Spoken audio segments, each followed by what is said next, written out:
পরিষ্কার করতে এসেছি, কারণ অনেক ঘাস হয়ে গেছে, প্রচুর ঘাস হয়েছে।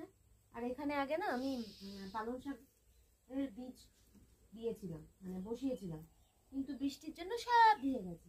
কি করবো, তাই আবার নতুন করে পালং শাক বসাতে হয়েছে, বুঝলেন। ও, তো আমি আজকে ঘাস পরিষ্কার করব, কারণ এর মধ্যে আমি পেঁয়াজ গাছ লাগিয়েছি। আর কিছু পালং শাক হয়েছে, দুই একটা, সব তো ধুয়ে যায়নি, মানে খুব সামান্য হয়েছে।